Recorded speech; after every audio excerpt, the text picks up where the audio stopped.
Hi, I'm Andrew Horlick, Vice President of Channel Sales and Solutions for Cadent. Super excited to be at South by Southwest here in Austin with Jennifer Warren, the Global Head of Brand Marketing and Creative for Indeed, the largest platform for job seekers. That's right. The mission of the company is so human and so authentic. It's about helping everybody get a job. So I just want to hear you talk about working for a brand that is bringing technology like a platform to such a human endeavor of helping everybody find a job.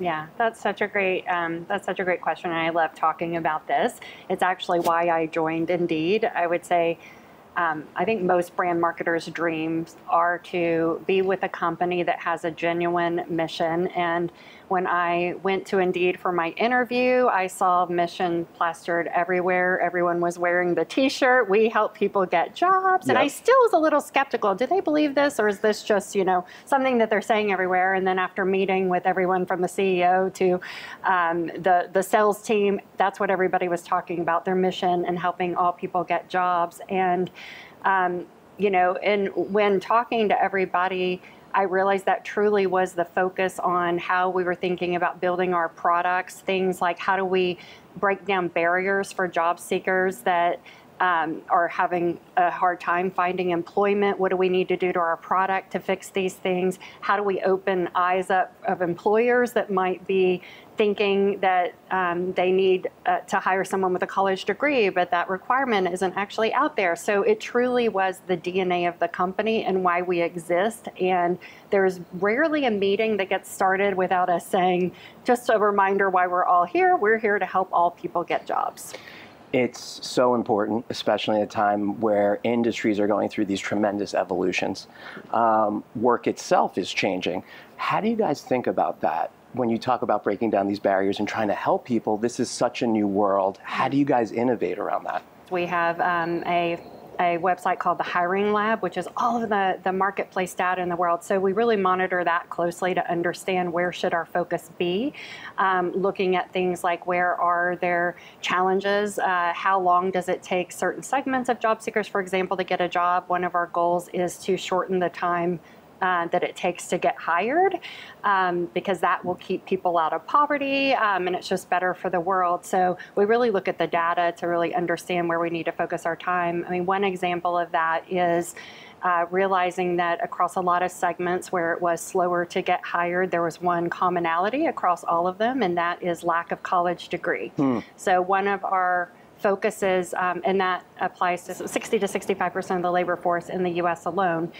So we really realized that was an opportunity, and it was a large opportunity to really help more people get jobs and help employers make those right hires. So that's going to be a big focus for us moving forward. And so it's really identifying what are those commonalities and how do we fix them through our product. It's an amazing answer. When you think about your brand and what it's doing for job seekers, for the market itself, how do you think about response? Because building the brand is one thing, getting response is another. I've had the pleasure of hearing you on other panels talk about this, but I think it's really critical to talk about how these things work together, and maybe why they're siloed a little bit. Yeah, that is, as you know, one of the things I'm super passionate about. And it's, I would say, even bigger, the divide between brand and performance marketing is even a little bit bigger. I've experienced in tech companies than I did my prior experiences in retail and other places. So it took me a bit to get used to this divide between the two. Because I'm a strong believer in you've got to look across the funnel, and we also know from a consumer perspective, people don't look at it as, oh, I saw a brand ad, I saw a performance ad. It has to work together. So big believer in it is brand and performance. I'm fortunate to have a performance leader at Indeed that is very collaborative, that I've been able to work closely with, and we're really looking at how do we go to market together, do sequential messaging, plan our media together. We have also been able to break down some of the silos through just the way we're approaching measurement and really understanding that brand halos performance. So The performance marketing is going to be so much stronger if we've primed the pump a little bit and people understand why they should come to Indeed, what the benefit is to them in their particular situation, and then they get served up an ad, right, that might say, come and apply now on Indeed and start your journey. And so we're testing things like that together and understanding the halo. The other thing is we see through our commercial mix modeling that the performance marketing also drives brand consideration. So part of it is just educating and helping people understand that brand also drives performance and growth for the business, and performance also drives brand, which also builds more healthy respect for each other and your disciplines, yes. which I think is part of it. Is critical. Like, look, we are better together. So the other just thought that I'd like to share on this topic, because again, I'm pretty passionate about it, is, you know, it's also hard just if you think about in performance marketing, a lot of them now, that discipline is called growth marketing. And you're in a boardroom, or you're trying to fight for your budget, and you're talking to the CFO and you say, yeah, do you want to spend $1 on brand, or do you want to spend it on growth? Like, which are you going to pick? Right? It's how we're defining these terms that really changes what we're thinking. That is right. And so I've been on a journey, my team and I, to really redefine that brand also means growth to the business and to the bottom line. And 100%. so it really is both of those things working together that builds the brand and drives growth for the business. So I think there's a branding problem with brand, and you've got to be able to clarify Well, that. I heard you say that brand needs a new brand. Yeah. Which I loved. I wanted to put on LinkedIn immediately. But I guess, how do you think brand does it? How do we bring these things together so what you're describing as the symbiotic relationship that builds them both, that it's easier for a CFO to understand that? Yeah, it is. It's been a journey for myself and my team. I believe I shared a story earlier that I was in a meeting with my CFO early in my journey at Indeed, and I was really proud to talk about the unaided consideration we were driving, and we were shifting brand perceptions, and we had grown by a few percent, you know, invested millions of dollars, we had grown by a few percent. And he looked at me and he said, okay, well, Jennifer, what does 1% of UAC bring to our bottom line? How much revenue is that? And of course, I could not answer that question, and I never wanted to be put in that position again, and realized that it was my responsibility as a brand marketer, as hard as it was, to be able to define our return on ad spend. And so started a journey. We've done quite a few things. One, I started a new function within Indeed called Brand Science.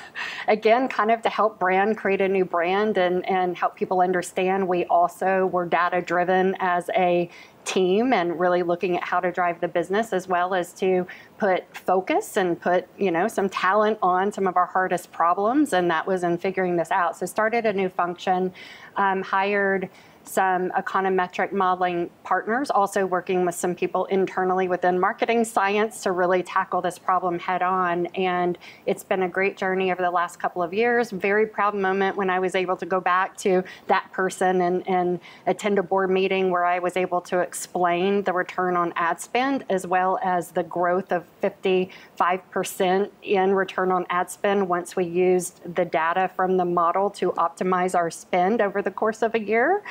So now I can also go and speak their language and talk about the revenue that we're driving.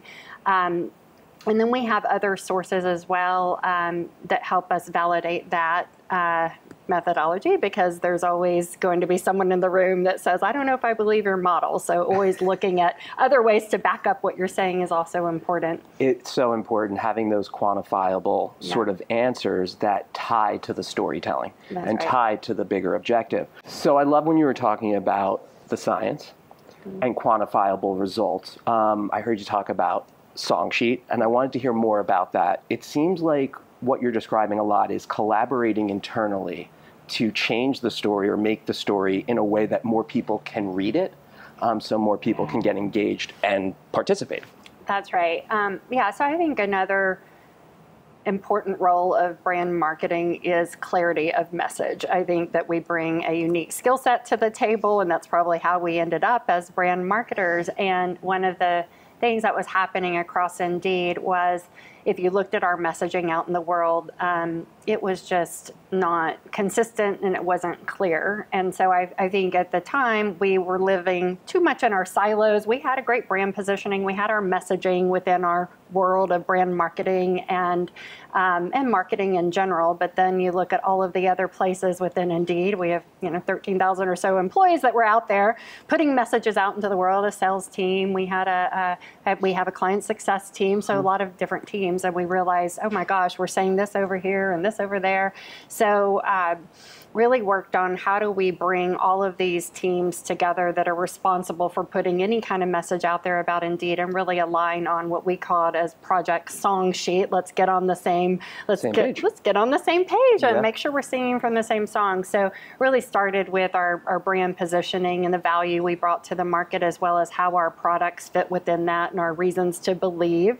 Of course, we did it hand in hand with our sales partners when it comes to our B2B marketing, because we knew that they knew firsthand how clients would respond to it. And that is something that's critical within this whole process, because there were a lot of people involved. There were a lot of people that had strong opinions. And so making sure that we brought people along the journey was really important.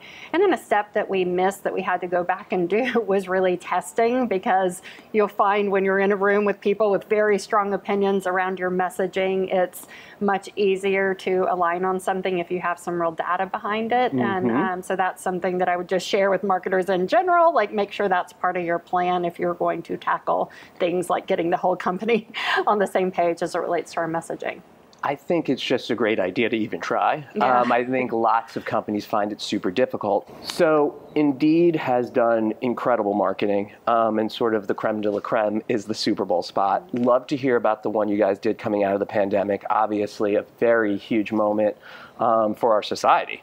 So, and how work played into that was a key function. So love to hear how you guys thought about that and what you did.